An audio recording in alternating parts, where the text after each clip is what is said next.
What's up everyone, I'm Twisted. It's been a while since my video about the details and secrets of the Noxian Summoner's Rift, and since then the map has gotten some small updates. So that's what we'll be taking a look at today, and we'll also take a look at the new arena because why not? But before that, let's just quickly go over some of the details from the new Summoner's Rift map that were present since the new season started, but were teasing stuff that only came out later. For example, on the blue side shop we can find these cards. Back then we didn't know what they were, but now we know that they were teasing the Demon's Hand game, and the various masks found throughout the map were later seen in the new season cinematic. Speaking of which, we now know why Darius' X was broken in the top alcove. These carvings near the mid lane were also in the cinematic. I'm still not quite sure what they represent. And the symbol from the banners was also in the cinematic, and actually recently showed up in a stage in 2xKO. The only detail on the map that I missed on my last video was the Imperial Mandate, which can be found in the top lane. After the new map came out, Riot received feedback from players that the colors were too different from the normal Summoner's Rift, so Riot made them slightly more green. However, this was not the only thing they changed. To tease the upcoming LeBlanc rework, they added vines and thorns around the Nexus, turrets and inhibitors. Not only this, but the carvings of the Trifarix members around the blue Nexus now have some cracks on them. Well, at least Darius and Swain do, the Faceless is unchanged. They really aren't beating the LeBlanc is the Faceless allegations with this one. After this teaser, the map got another small update. As you can see, the bush's colors were tweaked. But the biggest change here are the brand new structures. Starting with the inhibitors, these used to be forges/drills and now have been destroyed, revealing a crystal inside of them. The drills underneath are now gone. The turrets used to be Noxian cannons, but these have now a brand new design. It's almost like someone took the old ones and reshaped them, as we can see parts of the old design still present in the new one. And with the new design comes a new respawn animation.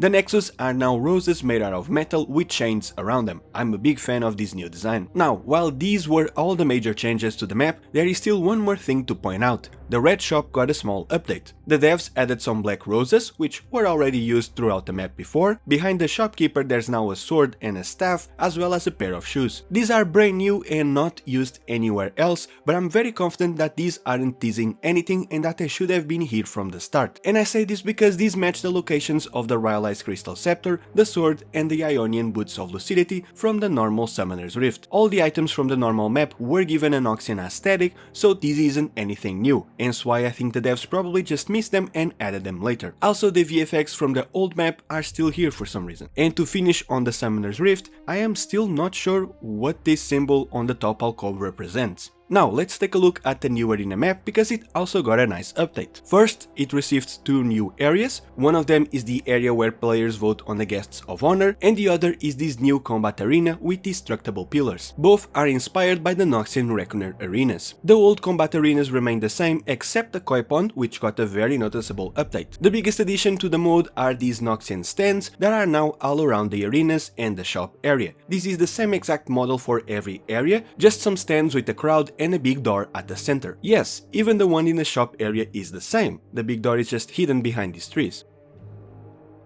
The crowd itself is just the same two models with different clothing and haircuts for variety. The shop area also received a few updates. The colors were tweaked to match the Noxian aesthetic. The portal in the center has a new design with a Noxian crest on top and now shows the Immortal Bastion. Unfortunately, this doesn't work properly in spectator mode. Around the portal we can spot some Noxian writings. This podium is now used to show the guests of honor. We also have a brand new shop and shopkeeper. All the items behind them are from the Noxian Summoner's Rift. In front of them we can spot a Hellfire Hatchet, Uglet's Witch Cap and Hextech Gunblade. They will occasionally interact with them. We can see the hatchet burning, which is what the item does in game, and we can see the cap entering stasis, which is also what it does in game. The shopkeeper waves goodbye right before the combat starts. And that's it. Now I leave you guys with a quick comparison between the Summoner's Rift with the teaser on the structures and the Summoner's Rift that's live right now. Consider subscribing if you haven't already, it's free and you can always change your mind later. I'm Twisted and I'll see you guys in the next video.